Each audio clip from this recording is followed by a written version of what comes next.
This video is brought to you by hoodbeast.com. Design your own custom hoodies. Hoodbeast.com. We are beast.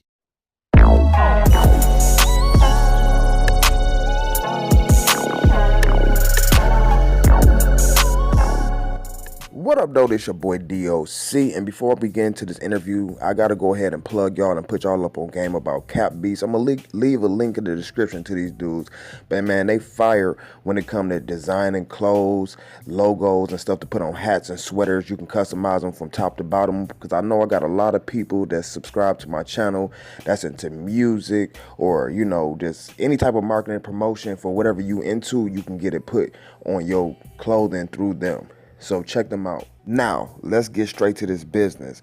I got an OG from Wack100 Hood. He knows Wack100 since Wack was a little kid, and he wanted to do an interview. So I went ahead. I actually reached out to him to try to get a little bit more background on Wack100 so people can get a little bit more in depth of, because, you know, a lot of people have been questioning and wondering, like, okay, is the Pyrus from his particular set riding with him? If they not riding with him, and he gonna break a lot of stuff down. He got a lot, you know, that he gonna talk about a little bit of Wack100's past, up to date, his thought with this whole situation with the disrespect with Tupac. Even he shares his thought about Treach coming out to California. We discuss a lot in this interview. So once again, I appreciate everybody from tuning in, and let's get down to business. Peace. All right, what up, though? This your boy DOC, and as you know or may not know, I got G Principal on the line, so I'm gonna give him the opportunity to go ahead and introduce yourself and what part of California that you're from. What's up, y'all? This is your boy G Principal, Gangster Principal. I'm up out of the San Fernando Valley, part of Los Angeles, city of Pacoima. Valley Boy 818, and yeah, I'm a Valley Boy out to 818. Pacoima, California is the city. And I'm from 12601 Pierce Street, Sherm Alley. DocHicksTvInfo. I'm from Pacoima, like I said, 2 P's and 1 B. And Valley Boy 818. And I'm up out of the Pierce Apartment, Sherm Alley. Okay. So, okay, let's go ahead and kind of start at the root of the basis of this.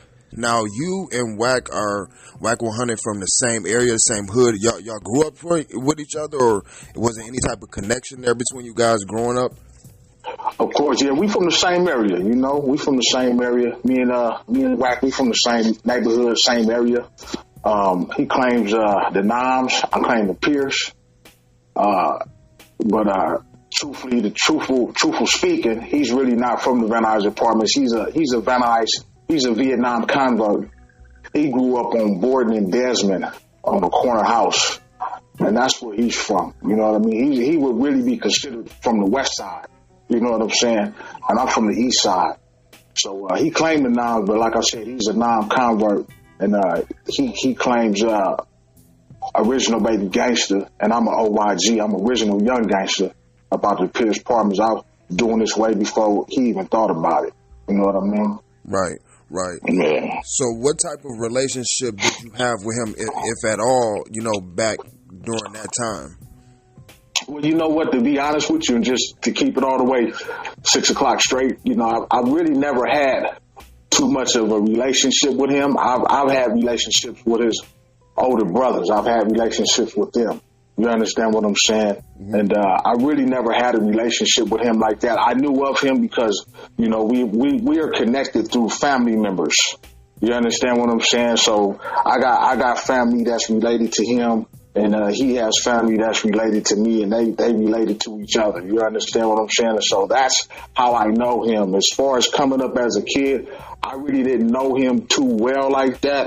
What I do know about him, though, is that you know, he was always this spoiled kid that his mother and his brothers and father gave everything to. You know what I mean? So, you know, it's just like how you got a little kid that's spoiled, and they run around the neighborhood. They bad little kids. You know what I'm saying? The mother, father, brothers give them everything so they wouldn't get in trouble. But, you know, they veer off and they get in trouble anyway.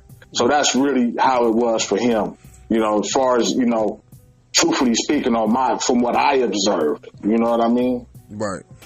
Yeah. So the persona that the world sees now of Wack100, did you see that transformation, or did it just come out of nowhere? Well, you got to understand what the people are seeing on what they're seeing on Instagram and all this stuff that they're seeing. You know, he's not too far from that. You understand what I'm saying? You know, he'll bark. You know, he's gonna bark in certain things, and he have participated in different things in the streets. You know, I can't take that away from him. But as far as the way he's saying that he's participated in it is.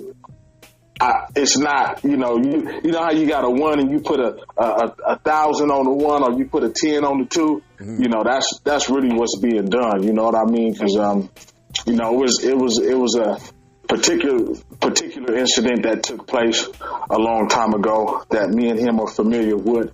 You know, I really won't speak on it too much. You know what I mean? Because it's like I would always say, it's family business. You know what I'm saying? But it was an incident that took place where he could have actually did the thing. You know what I mean? And he didn't do it. You know what I mean? He failed to do it. You know what I mean? And so that's why me and him really that was our first clash, because I witnessed that incident. And he tried to come at me and talk about it. Like, yeah, you see me, you know what I'm about, and blah, blah, blah, blah. I said, homie, you know what you did, homie. You know what I mean? You bust one time and you ran, homie. Got in the car, act like you did something, homie. The Crips just nigga looked up in the air and kept on partying. they didn't even go nowhere. They stood right there. You know what I mean? And so that was the first clash that me and him had, because I couldn't agree on a situation that he tried to say that he really did something and he didn't do nothing. You know what I mean? And so that was our first clash. Right. Now, I'm wondering, as far as, you know, now you mentioned, you know, everything that we're seeing from the outside looking in, as far as what's been going on as of recent with Wack100, with, you know, the disrespect. You know, when did it first come to your attention where you got to the point where you was like, you know, I got to speak up or say something about the situation, especially since, you know, you personally know him? And it's like kind of a two-part question, because I kind of want to know, are the people that's actually associated with him, as far as the PPBs, you know, do they condone this behavior of, you know, the ones that's the individuals that's around them? No, we don't condone it at all. You know what I mean? Now, the people that are with him, if he do have some homies that are with him, you know what I mean? I believe, you know, in that specific situation that they're in, you know, these guys are looking for a way out, and they're looking for an opportunity. These guys are looking to be something, you know what I'm saying? They're trying to, you know, some of them will probably be doing music and God knows what else, you know, because I really don't know. I'm not really in their business like that, but I would on a level-headed thinking and just of knowing, you know, if they're falling for it, it's only because, like I said, they're looking for an opportunity. You understand what I'm saying? And these are some talented guys. They're talented, you know what I mean? And they're looking for an opportunity and a way out to do something with their lives, so they wouldn't be happen to do other things, you know what I mean, and get caught up, you know, go to jail or something like that. So it's not like he's not trying to help. I mean, he is. He's trying to help maybe one or two individuals, but the whole set as a whole, we don't condone nothing that he's doing. Nothing. Right. And now, when was your breaking point of feeling, you know, that, okay, I got to step in and, you know, check him or address him with, you know, everything with the Tupac stuff? You know, when was that? When did that come up? Well, it's you know, when I heard about it, I'm just like, wow, for real? I'm like, nah. And it really, you know, when he started talking about Pac or whatever, I had to speak up because, you know, I've never told nobody this. And then the first time I ever told it was when I did my own interview, you know, on packlifetv on you know, on YouTube. Mm-hmm. And I addressed it. You understand what I'm saying? Because when I was in prison back in 1996, you know, I talked to Tupac personally. You know what I mean? I have a family member that was in the music business real heavy, and she did film and television soundtracks. You know what I'm saying? She was responsible for Love Jones, Dr. Dolittle, The Brothers, Blank Man, Set It Off, Gridlock, and countless, many others and countless others. You know what I mean? She's a real pioneer in the music business, and she was working with Tupac. So August 25th, 1996, I called her house, and Tupac Shakur answered the telephone. And I didn't know who it was at that time. I didn't know. You know what I mean? And so he accepted my call, but he put her on the phone. And then when he put her on the phone, I was like, who the fuck is that? She was like, that's Pac. Just nonchalantly, that's Pac. And I'm like, Pac? Who the fuck is Pac? Yeah. And she goes, Tupac, the rapper. I'm like, that was Tupac? She's like, that's Tupac. I'm like, nah, that ain't, I don't believe that. That ain't Pac. I'm like, Pac just accepted my collect call. She's like, yeah, he right here. I'm like, man, put Pac on the phone. So she put him on the phone, and lo and behold, it was Tupac, man. And we got to talking. You know what I mean? And we got to talking, and I got to tell him, I did music and I did beats and all that type of stuff. And he was with it. He said, look, man, when you get up out of here, man, make sure you get in touch with your people. She gonna call me, man. Come down to the studio. And I want to hear your shit. If it's hard, I'm going to rock on it. That's exactly what he said. But, it never ended up taking place because, 2 weeks later or 3 weeks later, I want to say he ended up getting shot and he passed away in Vegas. You know what I'm saying? Man, God bless his soul. May his memory and his legacy live on through real brothers out here. That's what the struggle. You know what I mean? So that was my first encounter with Tupac, And so by that happening, I just felt like, damn, like, we talking bad about this man, like that's a dead man. That man can't defend himself. That right there was always something that I held to my heart because it was special to me. You know what I'm saying? That's how I met Napoleon and them and told him a few things about Pac and stuff like that. And that's what made Napoleon from the Outlaws really embrace me. That's my Muslim brother. You know what I'm saying? Jazakallah on him, may Allah bless him. You know what I'm saying?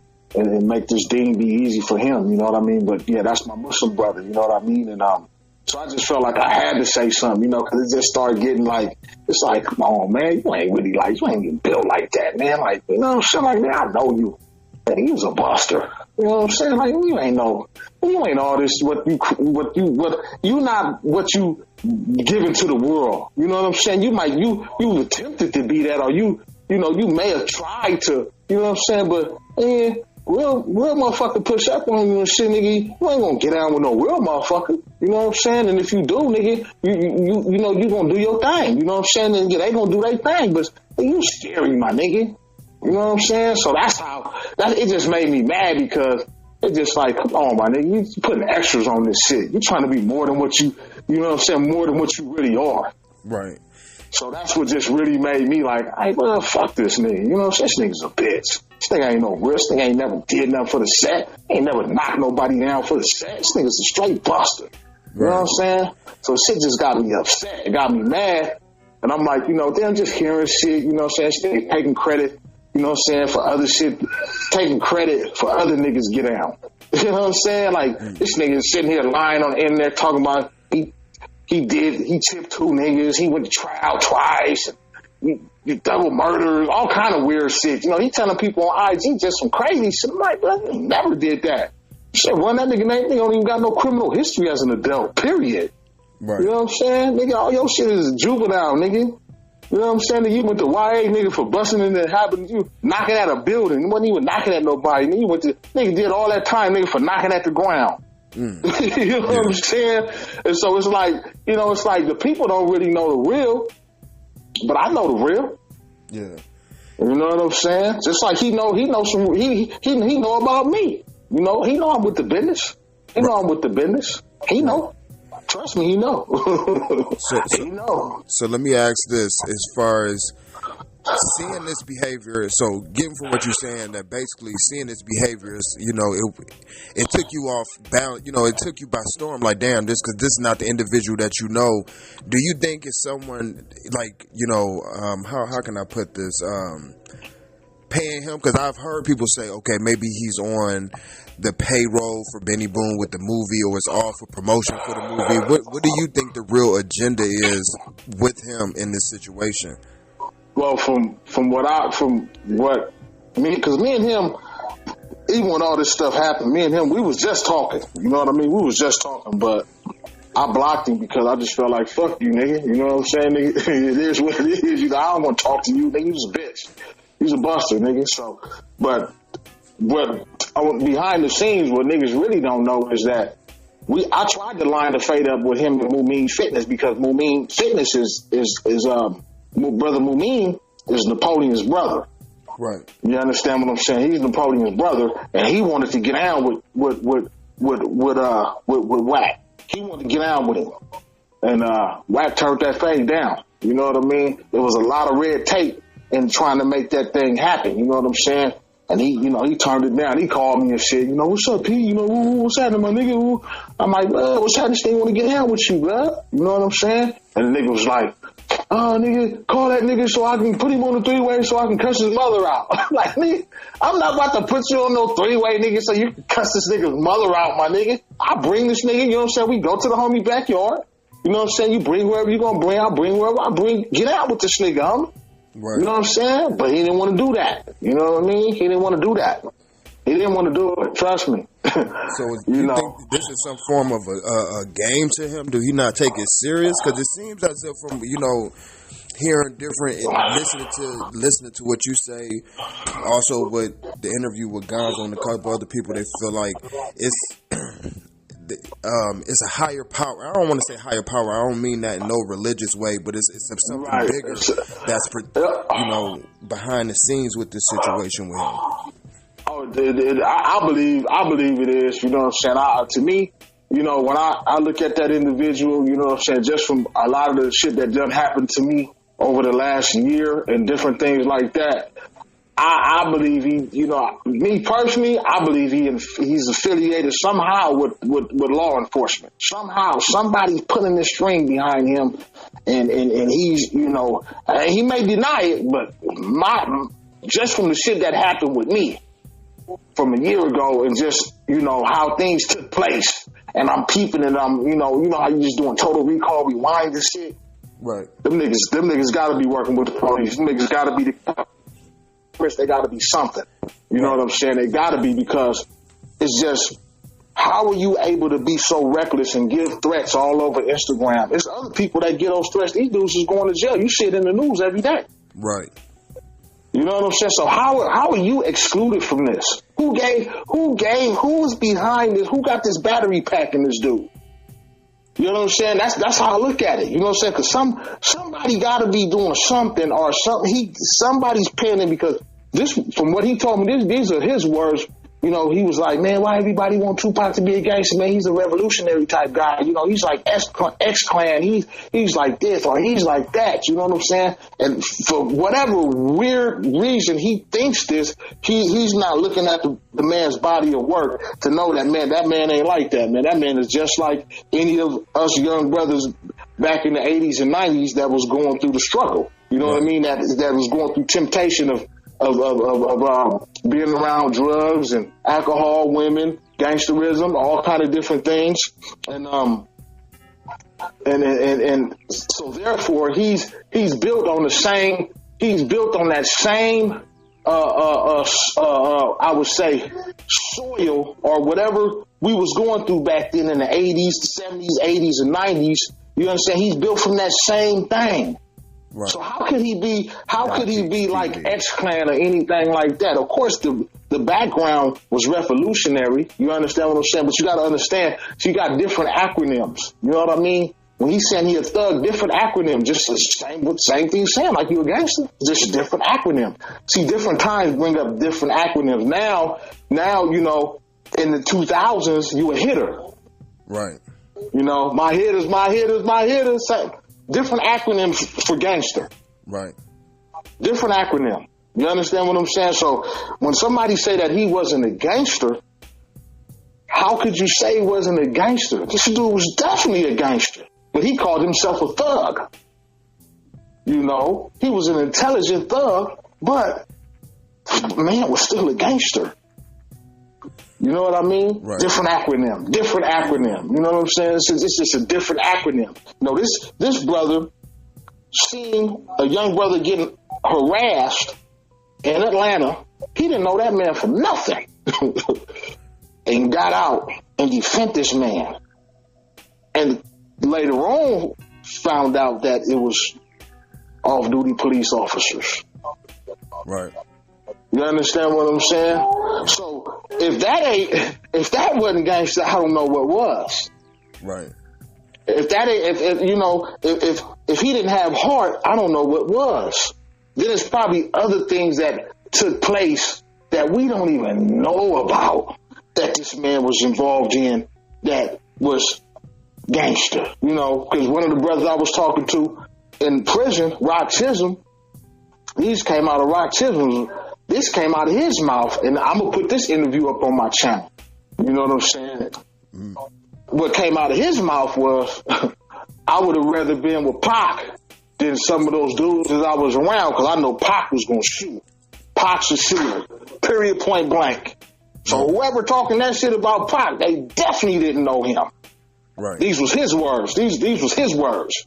You know what I'm saying? And so, because he said shit, if Pac is shit, put it this way, if Pac was here right now, Wack would get hit in his mouth. I want to get your opinion on, as far as Tretch coming from the East Coast out to the West Coast, supposedly to, fade. Do you think it was just a coincidence that Wack100 wasn't around? You think he didn't want to fight? Or, what was just your whole opinion about that situation? You know, man, to be honest with you, what I thought about that situation, I thought that situation was staged. It was all a part of damage control for Wack100. It was all a part of damage control because, he's been damaged, definitely been damaged by the media and everybody on Instagram. And shout out to all you loyal Tupac fans for speaking up and making sure that this clown don't get away with what he's attempted to get away with. Shout out to you guys, man. Love you guys, man. Make sure that you subscribe to, DocHicksTv. Make sure you subscribe and make sure you go subscribe on PLR TV, Pack Life TV. But yeah, I believe that was a stunt. I don't know the brother Tretch personally, but, from stories that I have heard, you know what I'm saying, is a brother has a substance abuse problem.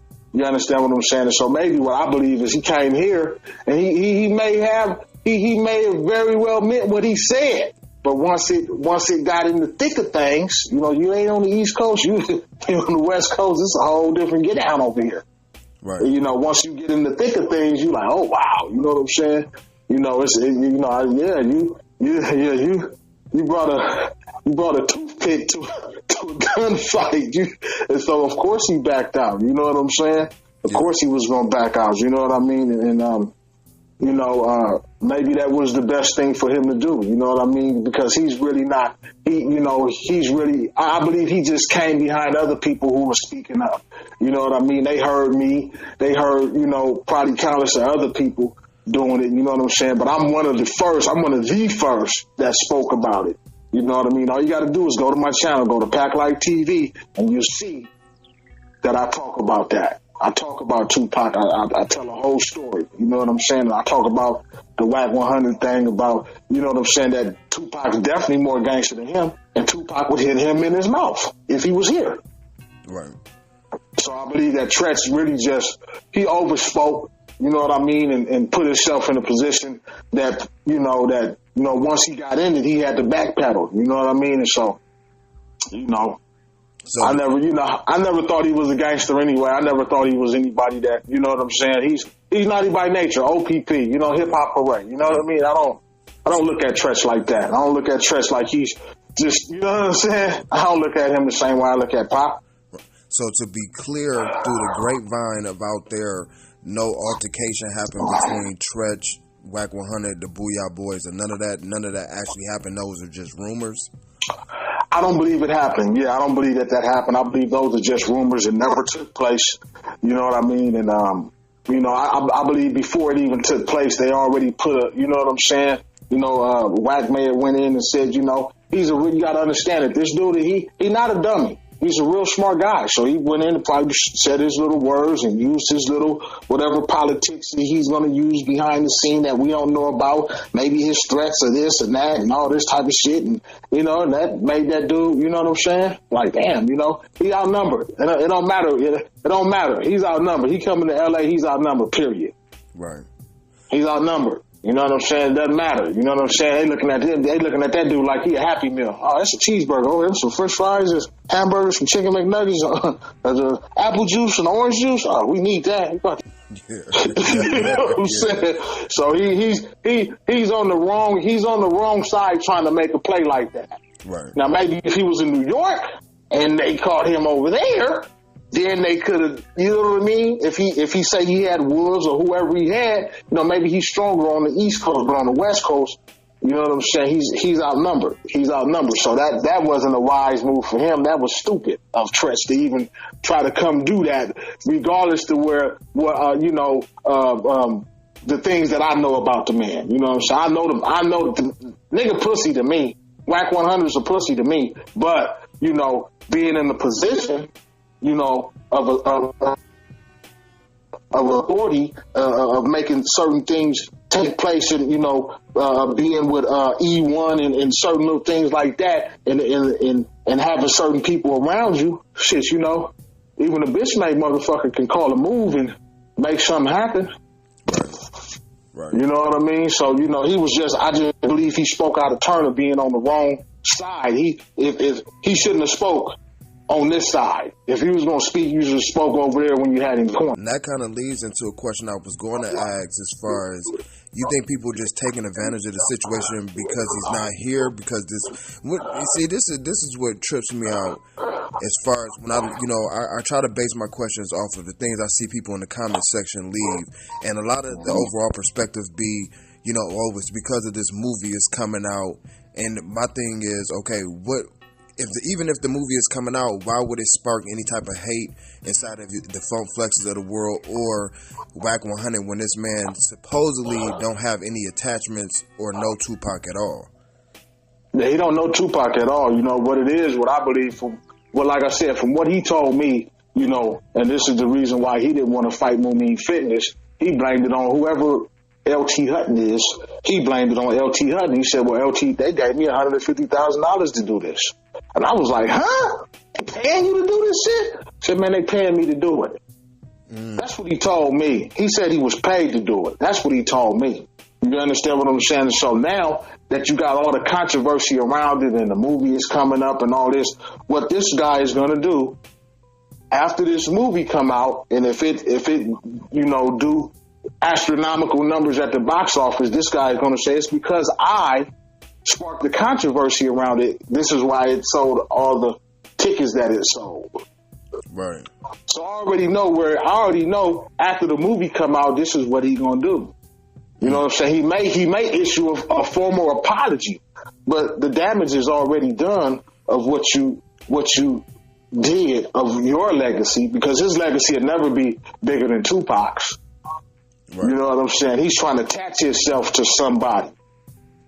Right. So he can have something, God forbid if somebody blow his noodles out. Right. You know what I'm saying? Right. Oh, that's the guy who talked bad about Tupac. Right. You feel me? Yeah. And I'm wondering who would want that, actually attached to their legacy to talk, bad on a dead man. But I'm wondering from being from the same area, even though you say you from an older branch of what Wack100 is from, do you think DocHicksTv? You think the apology will be the only thing that can kind of reconcile the situation with all the people that's in the LA local area that want to get at him? Or do you think it could be some type of peaceful resolution to the situation, or you think it's just beyond that as of right now? Well, the way I feel about that situation is that's in God's hands. I don't believe that there is no type of apology that the man could give, because he's already given one.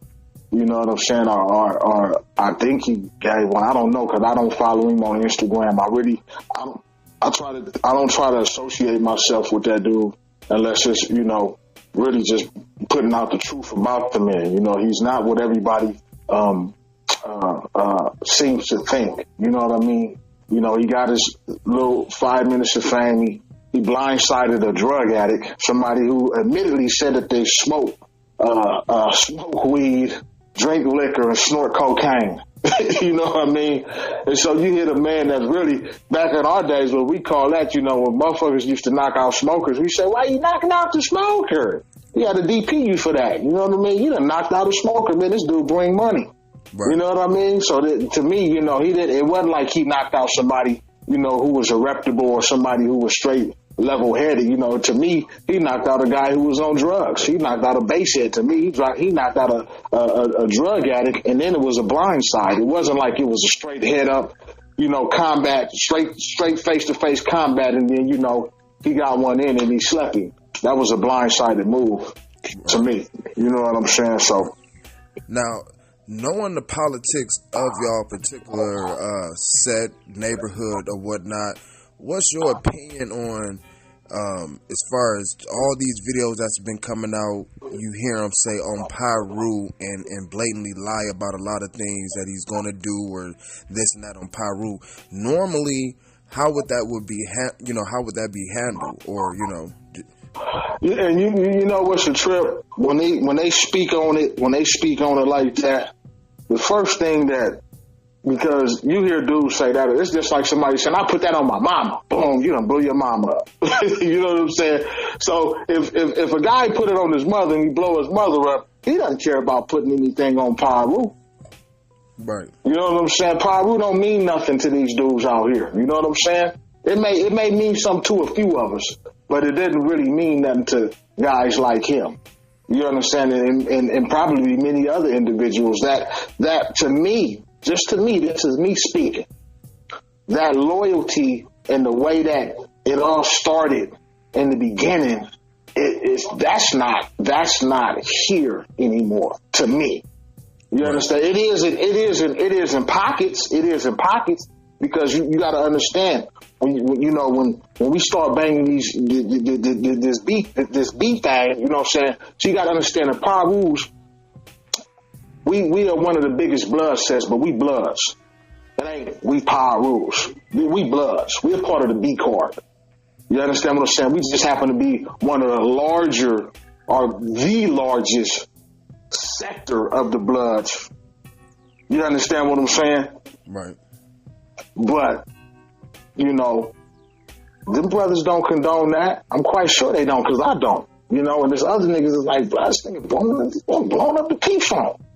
Right. Can't be blowing it up. You know, if you gonna put that on the set, you know why that dude, area where I come from, you put it on Pyru, you gonna do it. Right. You know what I'm saying? So him putting it, blowing the Pyru up and putting everything on Pyru, you know what I mean, is don't nobody feel that, you know, and it's just a matter of time before, you know, it's just a matter of time, you know, before the DP happen, you know what I mean? It's just a matter of time, you know what I'm saying? Because, you know, that make and then one brother say, well, you know, because I've talked to guys, first thing they gonna say, he ain't from Compton, he from Pacoima. You know what I'm saying? Right. So that's what they gonna say, you know, he ain't from Compton, he from Pacoima. You know what I'm saying? But overall, you know, this P-Funk overall. Right. You know what I mean? So it affect the card. To me, it definitely affect the card because you got somebody out here loud that we don't need all that loud. You know what I'm saying? You know, the riffs ain't all loud. These dudes are sitting back, they fly cripping, doing their thing, and they get money. You know what I'm saying? You don't see Snoop Dogg hollering out and all these other dudes, you know, the tradies and the Dash Dillingers and the Corrupts and the Crip rappers, you know what I'm saying? And probably some Crip managers that's sitting in the back just getting money doing their thing. You don't see these dudes all, you know, hey, nigga, this Haru, this Haru, nigga, what Haru stand for? Right. You know what I'm saying? They was like, nigga, fuck you, nigga. You ain't about to do shit. You's a bitch. You know what I'm saying? So it's like, you know, I just feel like all that shit is a smokescreen to make a motherfucker think that, you know, he really gonna do something. This dude is not about to do nothing. Right. You know, if he do anything, if he do something himself, I'm gonna be surprised. You know what I'm saying? I'm gonna be surprised. You know what I'm saying? Definitely, you know, definitely gonna have to be backed into a corner for him to do something. You know what I'm saying? But rather than that, this dude, he feel like he got so much money that he can just give somebody something and be like, oh, here you go, man, just take care of my lightweight for me or something like that. You know what I'm saying? Right. So, you know, when people get in situations, they let this money go to their head. You understand what I'm saying? He's an individual, to me, that I believe that he let the money go to his head. You know what I'm saying? But there's nothing more powerful than God. You know, God can tame anything. You know what I'm saying? He can tame anything. He can tame the person that got all that bread. You know what I mean? You know, because when the man asked, the man that had all the riches, you know, when he asked Jesus, he said, well, how can I go to heaven? I've done this, I've done that, I fed the poor, I did all this, I did all that, I did all this. He just said, man, sell everything. He couldn't do it. Right. He couldn't do it. You understand what I'm saying? So I believe it's just a matter of time before that battery pack is either forced up out of him or they just take it up out of him. You know what I'm saying? But as of right now, you know, I believe he's part of law enforcement, COINTELPRO. You know what I mean? To divide the black community up, to have the black community fighting. He's a culture vulture to me.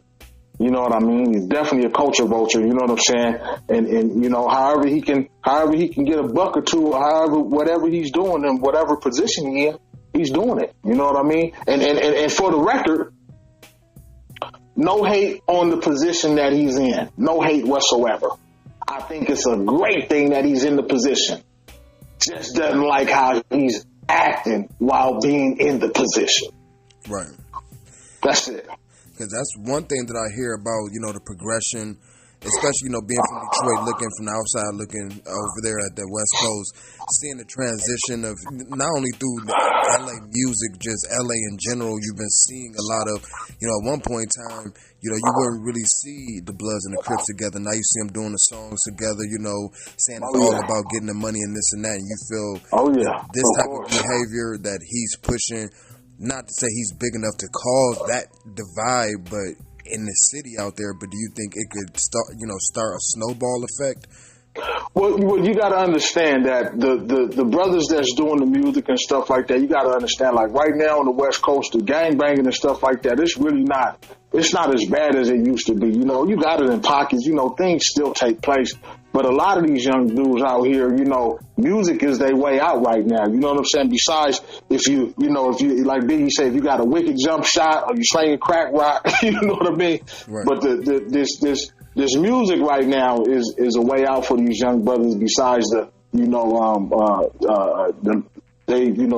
marijuana legal out here. You know what I mean? And not many brothers is into that, but it's a lot of brothers that's off into that too. You know what I mean? But a lot of these young dudes, ex-gang members or gang members, you know, that the music is their way out. You know what I mean? So to me, where it kind of just gets real weird and twisted, because it's just like everything that you hear come out of the West Coast, everybody's either a Blood or a Crip.